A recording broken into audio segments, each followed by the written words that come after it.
Yaorana et Maeva sur ITFM dans votre émission Tahiti Vibes. Aujourd'hui, on a le grand plaisir d'accueillir pour parler de sa nouvelle aventure Mitiana Yaorana, alias Mitch. C'est ça. Et on va expliquer rapidement pourquoi on dit Mitch. Alors, on te connaît comme étant le chef d'orchestre de la formation du groupe Kailoa. C'est ça.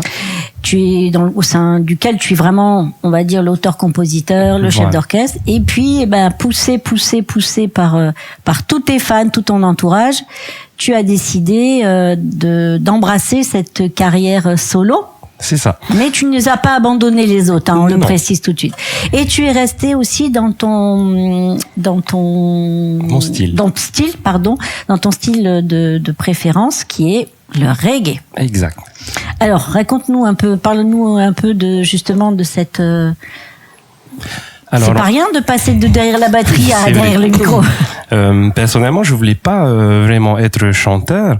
C'est que pour le groupe Kailoa, lorsque je composais les morceaux, je faisais tout de A à Z. Je plaçais les instruments, la guitare, le piano, la batterie, la voix, et je montrais ce produit fini au groupe de musique et je disais bon les gars, ça va être comme ça quand on est en studio. Et arrivé en studio, j'enlevais ma voix et Thierry de Kailoa, il posait sa voix à lui. Et j'enlevais la guitare, le guitariste posait sa guitare, etc. Et souvent, mes amis me disaient qu'ils aimaient beaucoup ma façon de chanter et que c'était bien dynamique et qu'il faudrait que je chante. Que t'essayes. Que j'essaye. Ouais. Et je disais tout le temps, non, moi, je suis batteur, j'aime la batterie, je vais pas être chanteur et tout. Après, il y a un batteur très connu qui chantait en même temps qui s'appelle Phil Collins. Voilà. Le préféré. C'est ça. Mais c'est essoufflant de jouer de la batterie et de chanter la voix lead en même temps. Ouais. Bon, avec Kailoa, je fais les chœurs, mais s'il faut l'idée, c'est essoufflant. Et donc voilà, deuxième album qu'on fait avec Kailoa, on me fait la même remarque, on aime bien ta voix et tout, et au final, je me suis dit bon allez, je vais lancer mon premier album que j'ai fait là avec 7 titres qui s'intitule Tiki, et qui me permet justement de chanter, de montrer à mes amis voilà, je suis maintenant au chant et tout en restant dans le style que j'aime, le reggae, le même style que Kailoa. Il y a plusieurs courants dans le reggae parce que on connaît des chanteurs emblématiques, mais on sait aussi que le reggae, c'est un rythme, avant toute chose, qui a inspiré le ska, pour ceux qui le savent pas. Et du coup, il y a plusieurs styles. Et toi, tu t'es parti dans une branche un peu particulière. Oui, j'ai remarqué que t'as des styles qui varient, un peu le style à la bob, un peu à la roots. Après, t'as des styles, on va dire, qui sont un peu plus tropicaux. Et c'est le style sur lequel je me suis dirigé, un peu comme le groupe dont je suis fan, Stick Figure et Maoli. Voilà, je m'inspire un peu d'eux pour pouvoir créer mes chansons. En fait, j'écoute leurs chansons, j'aime beaucoup et je me suis dit pourquoi pas faire notre reggae comme à eux. Tout le monde écoute ici le reggae, je me suis dit on va faire nos paroles en français et donc c'est en français, c'est du reggae c'est en français et des refrains en anglais. OK. Donc là il y en a plusieurs déjà, quasiment tous les 7 morceaux qui tournent intensément sur ITFM. Voilà. T'as une chaîne YouTube on va en parler après. C'est quoi les retours en fait compte? Je pense qu'il y a beaucoup qui ont été surpris parce que la plupart me connaissent en tant que batteur et j'ai eu beaucoup de commentaires qui me disaient je savais pas que tu chantais, et après on a d'autres qui disaient mais tu danses aussi. Parce que j'ai eu l'occasion de faire un clip avec le groupe All in One que je salue et que je remercie. Voilà, moi je suis pas du tout danseur. Et je disais au chef de All in One pendant le clip, je sais pas danser et tout. Et ils m'ont dit, t'inquiète pas, on a prévu des chorégraphies simples pour toi et tout. Et je me suis fait 2 tours de rein, mais j'ai fini là. C'est ça. Ça a donné un super rendu et je suis vraiment content. Et mes amis d'ailleurs sont contents. Give Me Your Love. Alors le morceau où je danse avec les All in One, c'est le morceau Tiki. D'accord, c'est Tiki. Et alors là, celui qui tourne en premier sur ta page Facebook, c'est Give Me Your Love. Voilà, c'est ça. Comment tu as structuré justement ces 7 morceaux? T'es parti sur des thématiques communes. Tu as réfléchi comment? Alors, la thématique, on va dire phare, c'est surtout le sujet de l'amour, parce que c'est un sujet qui marche et tout, qui nous rend un peu fous. qui nous rend un peu bête parfois, ouais. Mais bon, voilà, c'est un sujet qui marche. Donc moi, ce que je fais, c'est que j'écris des histoires fictives. Je fais en sorte que les phrases riment et soient un peu poétiques. Ouais. Sinon, il y a d'autres sujets dont j'ai voulu parler. Il y a un d'ailleurs qui s'appelle Keep My World, où je parle de la vague de Te Ahupuo. En fait, quand il y a eu la polémique pour la construction de la tour, ça m'avait fait quelque chose où je voyais une vidéo où t'avais celle qui filmait et qui pleurait, qui était touchée du fait que le récif soit abîmé. Et moi, je me suis dit que je voyais beaucoup de gens qui étaient là à se battre pour préserver leur Fénois. Et je me suis dit, pourquoi pas faire une chanson dessus et de dire aux gens, voilà, on vous laisse notre vague, vous venez surfer, mais ne l'abîmez pas, n'abîmez pas notre Fénois, respectez notre environnement et voilà. Si vous l'abîmez, vous prenez un peu notre cœur avec. Oui, c'est ça. Exactement. Et il y a un autre sujet dont j'ai parlé aussi, c'est le morceau Sileno. Par contre, c'est un morceau qui me tient beaucoup à cœur parce que c'est en mémoire à une personne d'ailleurs qui s'appelle Sileno. Qui a malheureusement mis fin à ses jours et il fait partie des jeunes qui ont fait cet acte-là récemment. Et moi j'ai voulu le rendre hommage en faisant ce morceau et surtout pour parler à tous ces jeunes qui nous écoutent, qui savent plus à quel sens se vouer. Voilà, pour dire que dans la vie, on a des épreuves qui sont difficiles et je comprends leur acte. Je sais qu'il y en a qui disent que c'est lâche, mais quand on passe par là, non, c'est pas. On peut, ça peut arriver à tout le monde. Ça peut arriver à tout le monde. En plus, c'est pas lâche. Voilà. C'est le reflet d'un mal-être trop profond, de plus d'espoir. Voilà. Mais je me dis que quand ça vous arrive, il faut consulter, il faut parler à vos amis et je vous jure que dès que vous avez fait ça, la vie, il y a tellement de choses à faire, à vivre, il y a tellement de beauté à voir dans le monde que ça vaut le coup d'être vécu. Voilà. Et c'est pour ça que j'ai fait ce morceau-là. T'as quel âge, toi, déjà ? Moi, j'ai 34 ans. D'accord. Donc, 34 ans, t'es déjà un vieux. Voilà. Non, mais c'est pour dire. Non, t'es beaucoup plus jeune que moi. Mais ce que je veux dire, c'est que t'as déjà vécu. Et c'est vrai que le message qu'il faut porter, peut-être par rapport à ce suicide où il y a beaucoup de peine de cœur, qu'il y a aussi beaucoup le harcèlement qui peut rentrer en ligne de compte, de dire que, et je pense que tout le monde dans le studio sera d'accord, il y a toujours des autres opportunités d'histoire d'amour, même quand on a l'impression que celle-là, c'est la dernière et l'ultime. Voilà. Il faut garder de l'espoir. Voilà. Tout à fait.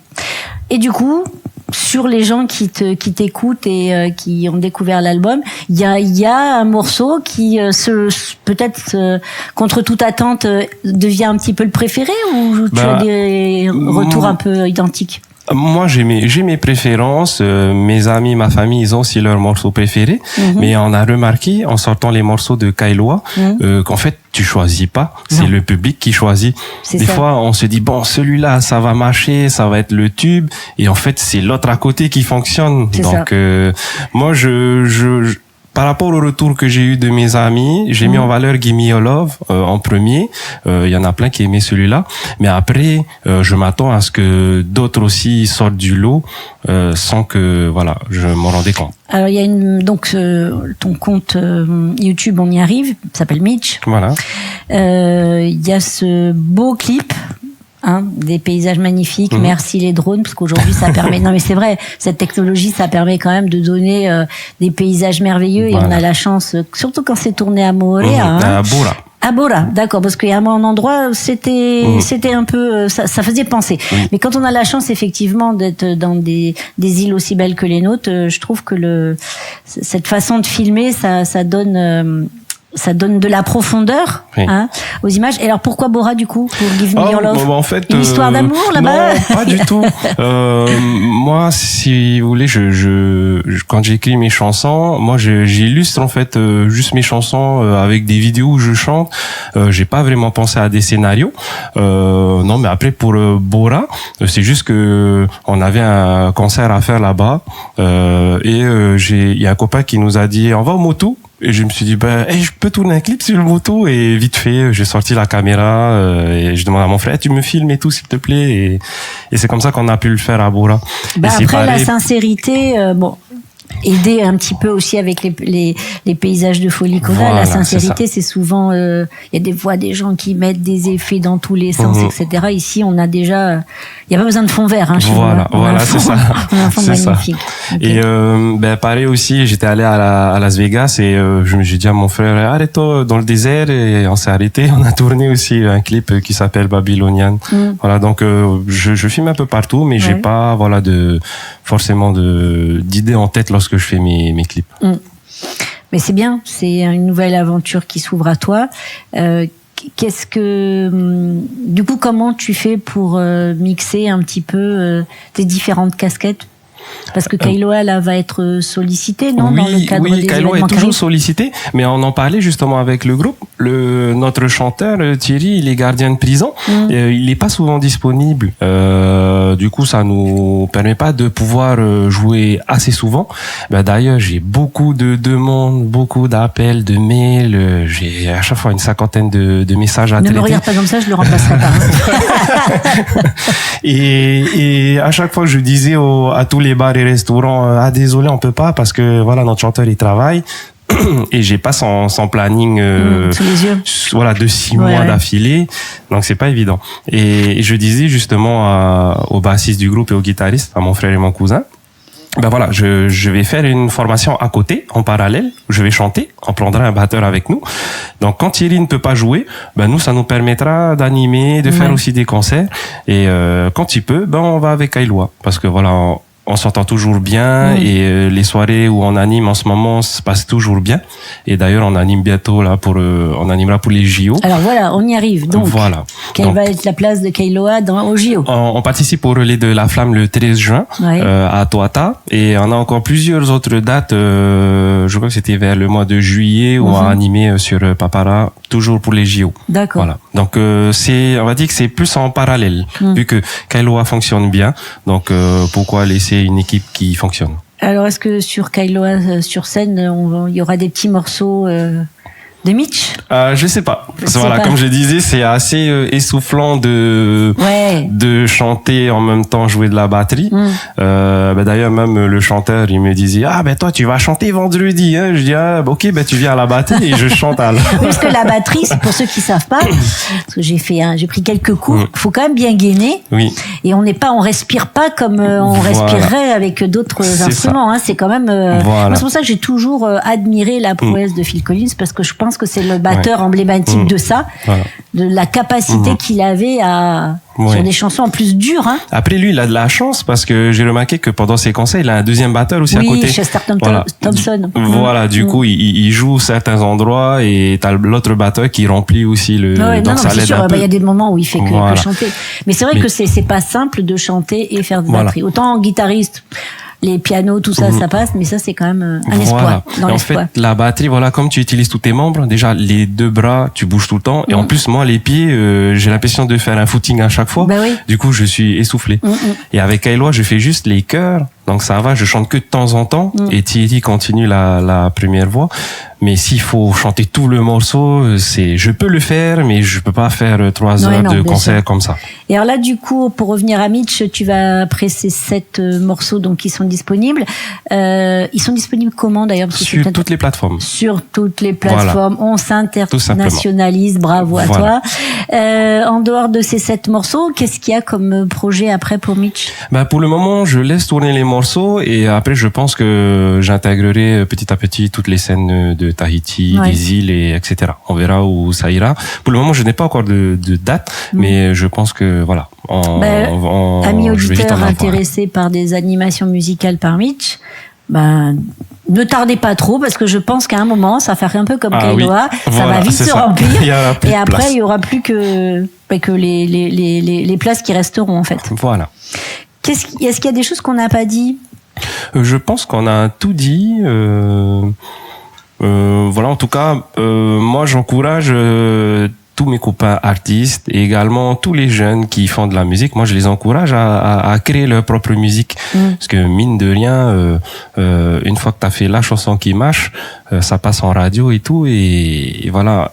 mine de rien, si ça se trouve, les jeunes là qui sont à l'école, c'est peut-être eux les prochains qu'on entendra à la radio. Bien sûr. Je les encourage toujours. Dans la génération qui arrive, c'est certain. Voilà. Alors ça fait quoi quand on est dans sa voiture et qu'on s'entend chanter? Moi, je suis un peu gêné.